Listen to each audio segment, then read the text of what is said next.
कहानी की शुरुआत में जब एक आदमी नींद से जागता है तो पाता है कि पूरा शहर एक सुनसान मृत शहर में बदल चुका है। सड़कें खाली पड़ी है, कहीं कोई जिंदा इंसान नहीं दिखता और जहां भी नजर जाती है तो सड़ती हुई लाशें दिखाई देती है। आखिर इस शहर के साथ क्या हुआ और यह आदमी अब इस खतरनाक हालात में कैसे जिंदा रहेगा? दरअसल मुख्य किरदार निक एक जियोलॉजिस्ट है। अपने काम को आसान बनाने के लिए उसने शहर से दूर पहाड़ों के बीच अपना घर बनाया हुआ है। एक दिन निक हमेशा की तरह पत्थर की खदान में खनिज नमूने इकट्ठा करने जाता है। वह अपनी किस्मत पर खुश ही हो रहा था कि अचानक उसे एक जहरीले सांप ने काट लिया। गुस्से में वह बड़बड़ाता है और मदद के लिए फोन करने की कोशिश करता है, लेकिन उसका मोबाइल पत्थरों की दरार में गिर जाता है। मजबूरी में उसे खुद ही अपनी जान बचानी पड़ती है। वह चाकू से घाव को काटकर जहर निकालने की कोशिश करता है, जिससे बस थोड़ी देर के लिए असर धीमा पड़ता है। तेज दर्द सहते हुए वह किसी तरह घर पहुंचता है और कई बोतल पानी पीता है, लेकिन आखिरकार बेहोश होकर बिस्तर पर गिर जाता है। उसे महसूस होता है कि उसकी दिल की धड़कन तेज हो रही है, नजर धुंधली पड़ रही है और एक अजीब सी नींद उसे घेर लेती है। वह धीरे धीरे गहरी बेहोशी में चला जाता है। पता नहीं कितना समय बीत जाता है, लेकिन बीच बीच में उसे थोड़ा होश आता है। वह देखता है कि उसका हाथ बुरी तरह सूज चुका है और फिर वह दोबारा बेहोश हो जाता है। रात में जैसे कोई दरवाजा खटखटाता है। दो लोग टॉर्च लेकर आते हैं तो निक को बिस्तर पर बेसुध पड़े देखते हैं और बिना कुछ किए वापस चले जाते हैं। निक की हालत बेहद खराब हो जाती है। इस दौरान कई हेलीकॉप्टर उसके घर के ऊपर से उड़ते हैं। प्यास लगने पर वह बस पानी पीता रहता है, जब तक कि घर में आखिरी बोतल बच जाती है। बड़ी मुश्किल से वह बिस्तर से उतरकर उसे भी पी जाता है। अगली सुबह निक आखिरकार होश में आता है। हैरानी की बात यह है कि उसके हाथ का घाव पूरी तरह ठीक हो चुका होता है। वह आखिर कितने समय तक सोता रहा उसे खुद भी पता नहीं। थोड़ा बहुत नहाकर और खुद को संभाल कर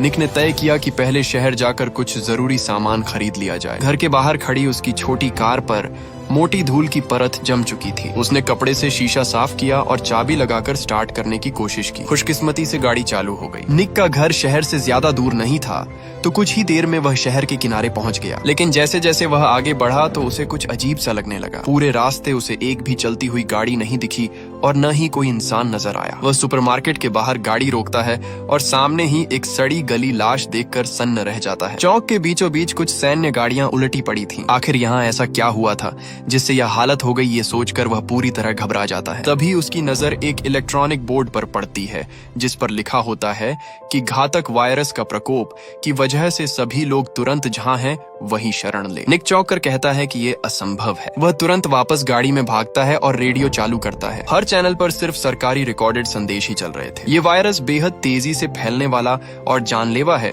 इसीलिए सभी को सतर्क रहने की चेतावनी दी जा रही थी। कुछ देर बाद निक गाड़ी चलाकर अपने माता पिता के घर पहुंचता है। वह अंदर जाकर अपनी माँ को पुकारता है, लेकिन काफी देर तक कोई जवाब नहीं आता। वह देखता है कि डाइनिंग टेबल पर खाना अभी भी रखा हुआ है, जैसे किसी ने जल्दबाजी में उसे छोड़ा हो। उसके मन में एक बुरा अंदेशा जन्म लेता है। जब वह बेडरूम का दरवाजा खोलता है तो एक तीखी बदबू उसके चेहरे पर पड़ती है। हिम्मत जुटाकर वह अंदर जाता है और वह देखता है कि उसके पिता बिस्तर पर मृत पड़े हैं और उसकी माँ बाथरूम में गिरी हुई है। ये देखकर उसकी आंखों में आंसू भर आते हैं। उसने कभी नहीं सोचा था कि सिर्फ एक रात सोने के बाद वह अपने माता पिता से हमेशा के लिए बिछड़ जाएगा। निक अपने दुख को दबाते हुए घर के पीछे एक गहरा गड्ढा खोदता है। एक एक करके वह अपने माता पिता को उसमें दफनाता है, ताकि उन्हें कम से कम सम्मान के साथ अंतिम विदाई दे सके। कम से कम ये सम्मान तो उन्हें मिला जो इस दुनिया में मरने वाले 99% लोगों को भी नसीब नहीं हुआ। उसी रात निक अपने बचपन के बिस्तर पर लेटता है, मानो वह अपने अतीत को हमेशा के लिए अलविदा कह रहा हो। अगली सुबह वह घर से निकलकर अन्य बचे हुए लोगों को ढूंढने का फैसला करता है, लेकिन जहाँ भी जाता है वहाँ सिर्फ लाशें ही लाशें पड़ी होती है। उसे एक भी जिंदा इंसान दिखाई नहीं देता। सुनसान सड़कों पर चलते हुए उसे एहसास होता है कि अगर ऐसे ही हालात रहे तो बस साल बाद यहाँ की घास इंसानों से भी ऊंची हो जाएगी। वह एक सुपरमार्केट से कुछ जरूरी सामान इकट्ठा करता है और तय करता है कि शहर से दूर जाकर देखेगा, लेकिन शहर से बाहर जाने वाला पुल पूरी तरह बंद मिला। निक हैरान होकर गाड़ी से उतरता है और देखता है कि आगे का रास्ता बिल्कुल जाम है और रुकावट हटाना नामुमकिन है। अब उसका धैर्य जवाब दे देता है और उसकी भावनाएं टूट जाती हैं। वह चाहता है कि पिछले 2 दिन बस एक बुरा सपना हो। वह गुस्से में स्टीयरिंग पर जोर जोर से मुक्के मारता है। खुद को थोड़ा शांत करने के बाद वह दूसरी दिशा में जाने का फैसला करता है। वह आंखें बंद करके एक्सीलरेटर पूरी तरह दबा देता है। सीधी सड़क पर एक भी गाड़ी नहीं है और उसे किसी चालान का डर भी नहीं है। धीरे धीरे रात हो जाती है और उसे दूर कहीं लाल रोशनी चमकती हुई दिखाई देती है। करीब 15 मिनट बाद वह एक और शहर में पहुंचता है। सड़कों के किनारे रंग बिरंगी लाइटें जल रही हैं। पहली नजर में बस लोगों की कमी को छोड़कर उसे सब कुछ सामान्य लगता है। निक सबसे बड़े मॉल में जाता है और सोचता है कि अगर कोई बचा होगा तो यही होगा, क्योंकि यहाँ खाने पीने और रहने की सारी सुविधाएं मौजूद है। लेकिन वह हर एक मंजिल छान मारता है, फिर भी एक भी इंसान नहीं मिलता। उसके मन में सवाल उठता है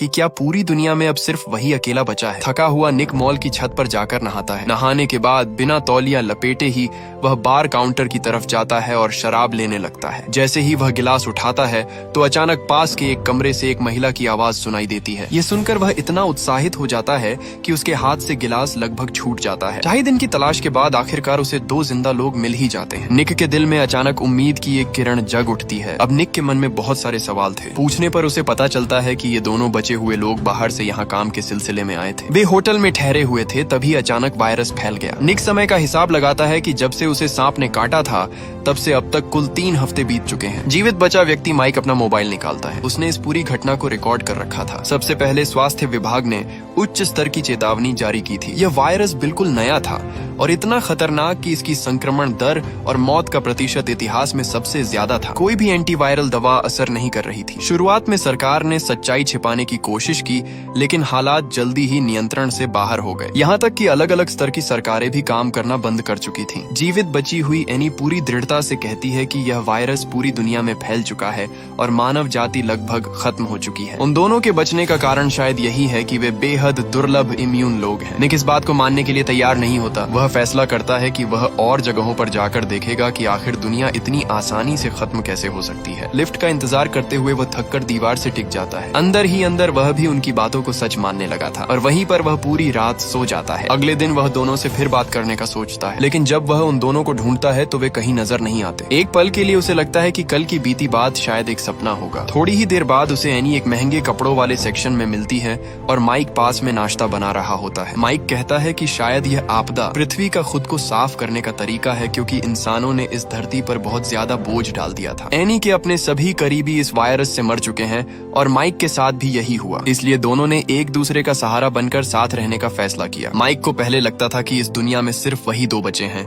लेकिन अब निक के आने से उन्हें थोड़ी खुशी होती है। निक अपनी सोच बताता है कि वह यहाँ हमेशा के लिए नहीं रुकना चाहता। दुनिया बहुत बड़ी है और वह कहीं न कहीं उम्मीद ढूंढना चाहता है। एनी ये सुनकर निराश हो जाती है और चुपचाप वहाँ से चली जाती है। माइक निक को समझाने की कोशिश करता है कि यहाँ रहने में ही समझदारी है, क्योंकि यहाँ खाने पीने का भरपूर सामान है। लेकिन निक कहता है कि एक दिन ये सब खत्म हो जाएगा। माइक बताता है कि उसने और एनी ने तय किया है कि जब सामान खत्म होगा तो वे दोनों साथ में अपनी जिंदगी खत्म कर लेंगे। फिर भी निक खुद को एक ही जगह कैद नहीं करना चाहता। माइक की आंखों में उदासी झलकती है और वह कहता है कि जब इंसान अपनी सबसे प्यारी चीज खो देता है तो शायद जीना भी मरने से बेहतर नहीं लगता। निक ये सुनकर गहरी सोच में डूब जाता है। निक समझ जाता है कि माइक को मनाना नामुमकिन है। वह फिर एनी के पास जाता है और कहता है कि वह उसे अपने साथ यहाँ से ले जा सकता है। लेकिन एनी की सोच भी माइक जैसी ही होती है। वह कहती है कि जब उसने अपनी आंखों के सामने अपने दोनों बच्चों को मरते देखा और उसी पल उसका दिल भी मर गया। अब इस दुनिया से उसे कोई उम्मीद या चाहत नहीं रही। ये सुनकर निक गुस्से में एनी को धक्का देता है और बिना पीछे देखे मॉल से बाहर निकल जाता है। अचानक पीछे से 2 गोलियों की आवाज आती है। निक समझ जाता है कि एनी और माइक ने अपनी जिंदगी खत्म कर ली। उसका दिल भारी हो जाता है, जैसे सीने पर कोई बड़ा पत्थर रख दिया गया हो। वह गाड़ी का एक्सीलरेटर जोर से दबाता है और बिना सोचे समझे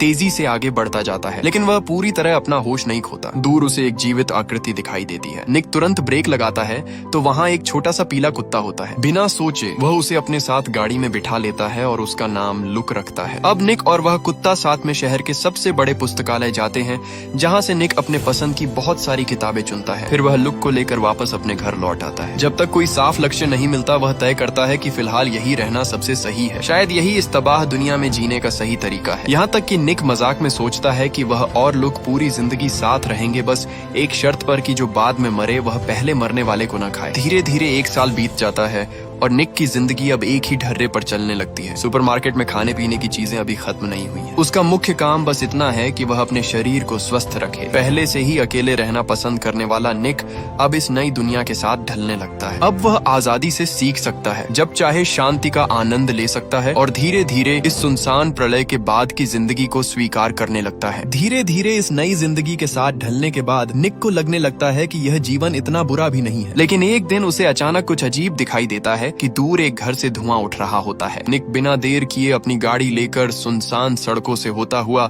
उस जगह तक पहुंचता है जहाँ किसी के रहने का शक होता है। छत पर एक महिला बंदूक ताने खड़ी होती है। निक तुरंत समझाता है कि उसने बहुत समय से किसी इंसान को नहीं देखा और वह सिर्फ ये जानना चाहता है कि क्या अभी भी कोई जिंदा है। महिला उसकी बात समझती है, फिर हथियार नीचे रखती है और उसे अंदर आने का न्योता देती है। उस लड़की का नाम एमा है और उसके पिता एक सैनिक थे। वह बचपन से पहाड़ों में शिकार करके जीती रही है, इसलिए वह वायरस फैलने से बच गई। 1 साल से वह इधर उधर भटक रही थी और कुछ दिन पहले ही इस घर में आई थी। कुछ स्मोक्ड मीट खाने और चाय पीने के बाद निक संतुष्ट होकर जाने की बात करता है, लेकिन एमा उसे रुकने के लिए कहती है। वह बताती है कि उसने ये घर इसलिए चुना क्योंकि यहाँ कोई लाश नहीं है, लेकिन वह यहाँ लंबे समय तक नहीं रहना चाहती क्योंकि उसे यह जगह घर जैसी महसूस नहीं होती। फिर एमा खुद ही निक के घर चलने का प्रस्ताव रखती है। अगली सुबह दोनों साथ में निक के पहाड़ी घर की ओर निकलते हैं। निक ने कभी नहीं सोचा था कि इस वीरान दुनिया में उसे इतनी खुली और मिलनसार लड़की मिलेगी। कुछ ही देर में वे उसके घर पहुँचते हैं, जहाँ पीछे एक बड़ा सा आंगन भी है। एमा खुश होकर कहती है कि वह कुछ समय के लिए यही रहना चाहती है। ये सुनकर निक के मन में हलचल होने लगती है। वह तुरंत घर की बीम से लटकती रस्सी उतार देता है क्योंकि शायद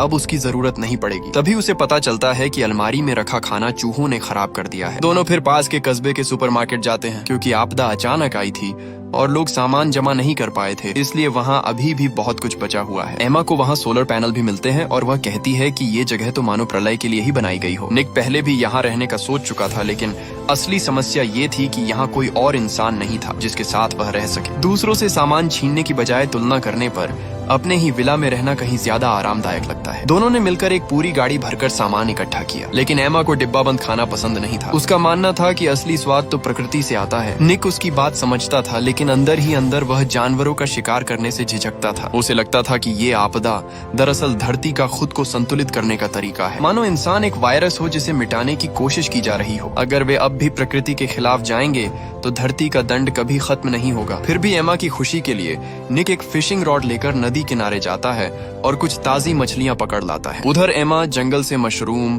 पत्ते और फल इकट्ठा करती है और घर के पीछे एक छोटा सा सब्जी का बगीचा भी बना देती है। अब निक को एहसास होता है कि वह अब अकेला नहीं रहा। इसी एहसास के साथ वह घर को और बेहतर बनाने में लग जाता है। एक किताब में उसने पढ़ा था कि अगर जगह को आरामदायक बना दिया जाए तो खुशियां खुद ब खुद चली आती है। एमा भी महसूस करती है कि यही असली सुकून भरी जिंदगी है, लेकिन निक के मन में एक सवाल बार बार आता रहता है कि आखिर सब लोग कहाँ गायब हो गए, सिर्फ वही दोनों क्यों जिंदा बचे हैं। क्या ये किस्मत का खेल है या धरती का कोई अजीब मजाक है? इन सवालों के बीच दोनों के दिल और करीब आ जाते हैं। उस रात लंबी थकान और भावनाओं के बाद दोनों चादर ओढ़े बालकनी में खड़े होते हैं। निक भविष्य के बारे में सोचने लगता है कि अगर उन्हें लंबे समय तक यहाँ रहना है तो बिजली का इंतजाम करना जरूरी होगा। आखिर रोशनी और गर्माहट ही तो जीवन में असली सुकून लाती है। निक दोबारा सुपरमार्केट जाने की सोचता है, लेकिन उसका पुराना भरोसेमंद वाहन आखिरकार जवाब दे देता है। अच्छी बात यह थी कि आसपास गाड़ियों की कोई कमी नहीं थी और पेट्रोल भी आसानी से मिल सकता था। वह सुपरमार्केट से सारे सोलर पैनल उठाकर घर ले आता है, लेकिन उन्हें लगाते वक्त गलती से वह छत से नीचे गिर जाता है। खुशकिस्मती से उसके पास एक समझदार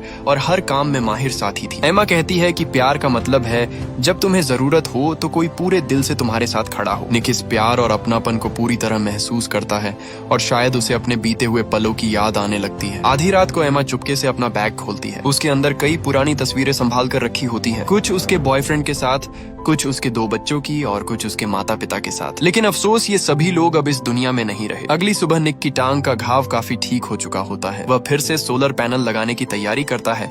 तभी एमा अचानक एक खबर देती है कि वह दोनों के बच्चे की माँ बनने वाली है। निक को खुश होना चाहिए था, लेकिन उसके चेहरे पर चिंता साफ दिखाई देती है। उसे डर था कि बिना अस्पताल और डॉक्टरों से बच्चा सुरक्षित जन्म ले पाएगा या नहीं। एमा उसे तुरंत दिलासा देती है। अगले ही पल निक जोश में भर जाता है। वह अपने कुत्ते के साथ लाइब्रेरी जाता है, जहाँ बच्चों के जन्म और देखभाल से जुड़ी ढेर सारी किताबें होती हैं। जब डॉक्टर नहीं है तो अब सब कुछ उसे खुद ही सीखना होगा। तभी एक चूहा तेजी से वहाँ से भागता है। निक बड़बड़ाता है कि आजकल चूहे बहुत बढ़ गए हैं। इसके बाद वह सुपरमार्केट से ढेर सारे बेबी प्रोडक्ट्स भी ले आता है। एमा ये देखकर हल्के से हंस पड़ती है कि कोई भी पिता बच्चे के आने से पहले सब कुछ परफेक्ट तैयार नहीं कर सकता। तभी वह खिड़की के बाहर देखकर मुस्कुराता है, क्योंकि निक द्वारा बनाया गया चिकन कॉप सच में काम करने लगा था। समय के साथ एमा का पेट बड़ा होता जाता है। उसे अक्सर कमजोरी महसूस होती है। निक किताबों से सीखकर समझता है कि उसे ज्यादा दालें और सब्जियां खानी चाहिए, लेकिन तभी एमा अचानक कहती है कि उसे मांस खाना है, क्योंकि उसे काफी समय से नॉनवेज नहीं मिला था। ये कहकर वह खुद बंदूक उठाने आने लगती है,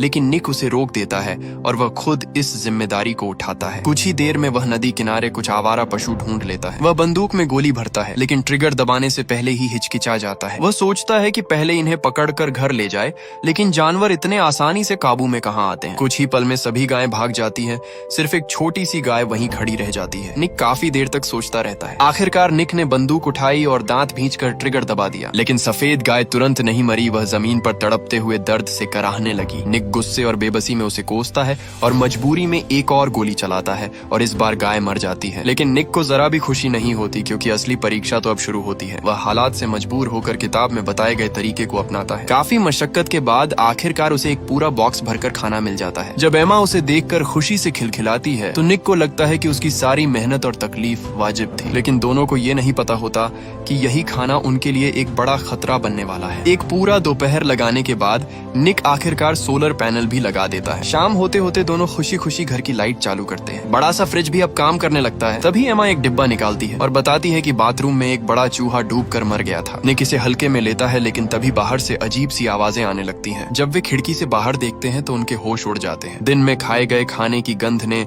आसपास के भूखे चूहों को आकर्षित कर लिया था। घबराकर वे तुरंत दरवाजे के बाहर आग जलाते हैं और बचा हुआ सारा खाना उसमें फेंक देते हैं। लेकिन अब बहुत देर हो चुकी होती है और हजारों लाखों चूहे उनकी ओर बढ़ते चले आ रहे होते हैं। दोनों तुरंत घर के अंदर भागते हैं और सारे दरवाजे खिड़कियां कसकर बंद कर देते हैं। चूहे अंदर नहीं आ पाते, लेकिन बाहर से कांच पर जोर जोर से टकराने लगते हैं। एमा को डर होता है कि वे पाइपलाइन के रास्ते अंदर आ सकते हैं, इसलिए वह हर छोटे बड़े छेद में कीटाणुनाशक डाल देती है। छत पर भी उनके दौड़ने और खरोचने की आवाजें गूंजने लगती है। निक के पास अब सिर्फ एक ही उम्मीद बचती है। वह मन ही मन दुआ करता है कि ये चूहे जल्द से जल्द यहाँ से चले जाए। तभी दरवाजे के बाहर कुछ सरसराहट की आवाज आती है। निक को तुरंत याद आता है कि उसका प्यारा कुत्ता लुक बाहर ही रह गया है। वह दांत भींचता है, जल्दी से कांच के दरवाजे पर लगी टेप हटाता है और एमा को दूर रहने के लिए कहता है। फिर झटके से दरवाजा खोलकर एक ही पल में दौड़कर कुत्ते को उठा लाता है। हालांकि उसकी ये हरकत बहुत तेज और सटीक थी, फिर भी कई चूहे अंदर घुस आते हैं। निक तुरंत बंदूक उठाता है और चूहों को मारने लगता है। जब गोलियां खत्म हो जाती है तो वह लकड़ी का डंडा उठा लेता है। कई घंटों की जद्दोजहद के बाद वह किसी तरह घर में घुसे सभी चूहों को मार गिराता है, लेकिन बाहर मौजूद चूहे अभी भी नहीं गए होते। बेचारा लोग बुरी तरह घायल हो चुका होता है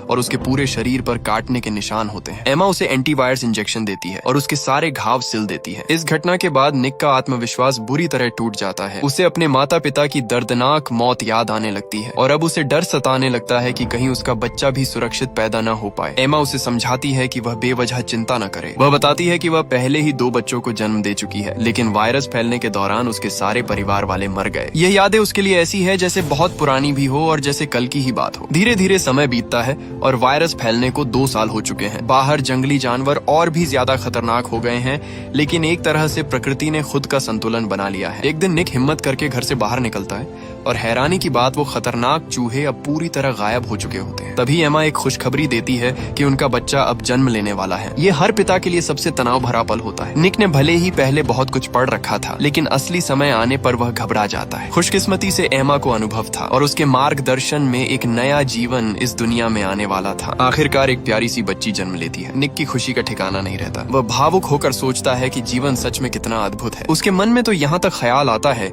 कि शायद अब इंसानी सभ्यता को फिर से बसाने की जिम्मेदारी उसी के कंधों पर है। अब निक पहले जैसा बेफिक्र अकेला इंसान नहीं रहा। जहाँ एक तरफ वह परिवार की खुशियों को महसूस कर रहा है, वहीं दूसरी तरफ उसके कंधों पर जिम्मेदारियां भी बढ़ गई हैं। लेकिन एमा स्वभाव से ऐसी नहीं है जो सिर्फ आराम से संतुष्ट हो जाए। वह सड़क के सबसे दिखाई देने वाले स्थान पर उनके घर का पता लिख देती है, ताकि अगर कोई और जीवित इंसान हो तो उन्हें ढूंढ सके। अगर आपको इसका दूसरा पार्ट चाहिए तो कमेंट में पार्ट 2 टाइप कर दीजिए। मैं जल्द से जल्द पार्ट 2 लाने की कोशिश करूंगा।